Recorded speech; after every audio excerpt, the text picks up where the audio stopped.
our panel today is going to be talking about these issues, and I'm super excited because I've worked with several of them before, and they do great work. So with that, I would like to start with Chris Shimoda today, and we'll have Chris come forward.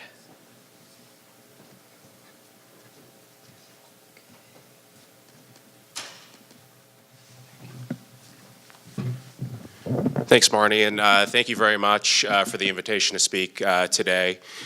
So wanted to just give a really brief overview of the trucking industry to give you folks an idea if you're not familiar. Trucking is really the backbone of the American supply chain. About 8 out of every 10 pieces of freight that gets delivered. So, like we like to say in the industry, if you bought it, a truck brought it. 8 out of 10 packages on the road are delivered solely by truck. And so without the trucks on the road every day, the supply chain as we know it today is really not possible. We are a blue-collar job generator.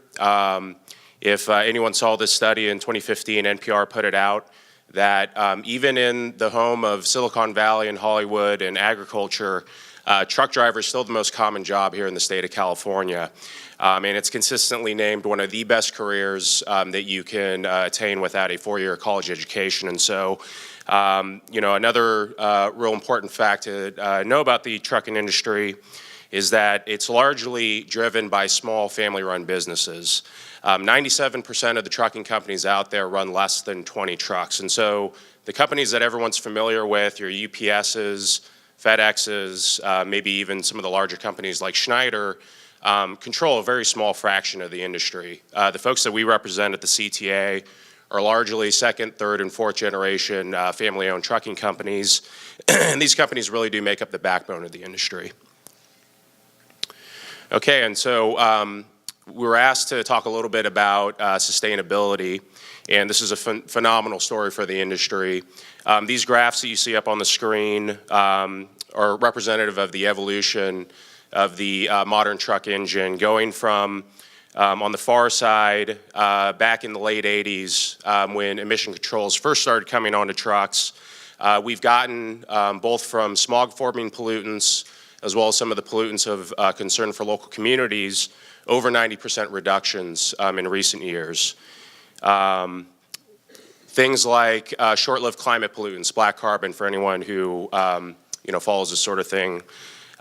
We have gotten a 99.9% reduction in black carbon just by instituting modern emission control technology on trucks. And so we're very proud of these achievements. We're actually working with our partners at the Air Resources Board to try to modernize the fleet today through a mix of incentives, regulations, as well as enforcement.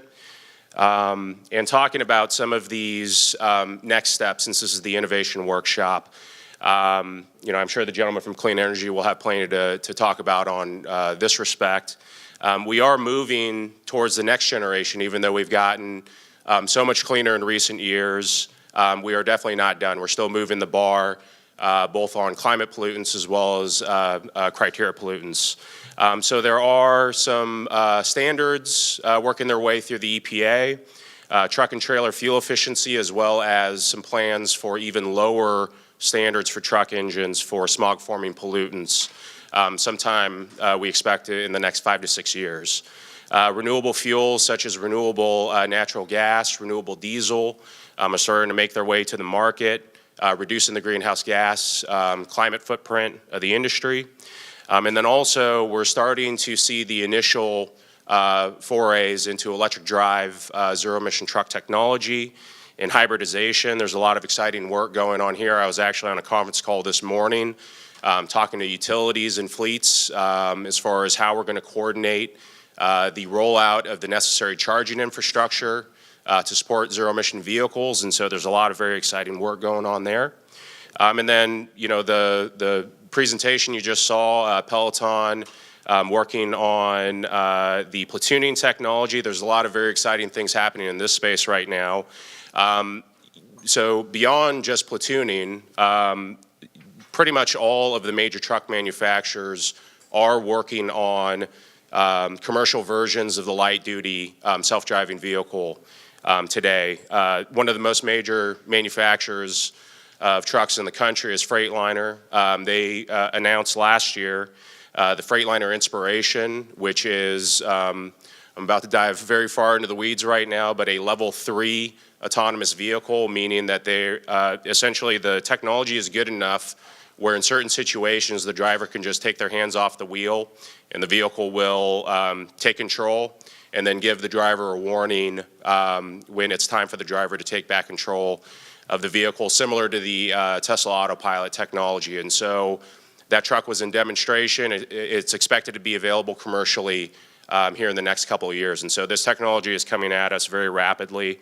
As the director just said during lunch, oftentimes we run into issues driving innovation when regulations don't match up with where technology is headed. And we're running into one of those situations today where DMV has draft regulations on self-driving highly automated vehicles that prohibit any commercial vehicles over 10,000 pounds from being tested or deployed in the state.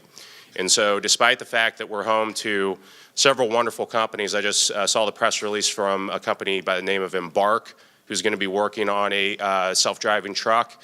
We also have Otto, who was just purchased by Uber right here in San Francisco. The regulations governing these things in the state won't actually allow these vehicles to be tested here. And so we're seeing these technology providers actually leaving California to do their testing and proving with companies who are not located here either, with fleets. So we are working to try to get some of these regulations looked at. We do believe that if there is going to be innovation in the space, if it's going to be a Silicon Valley company, our fleets here should be able to get together with these folks to work to push this technology forward, to understand it. There's obviously going to be huge ramifications for the trucking industry. We do have a driver shortage, as Director Iwasaki mentioned, that is only going to grow as time goes on. Our average driver on the road today is 55 years old. So we both have a truck driver shortage as well as a crisis coming when all of our commercial drivers start retiring.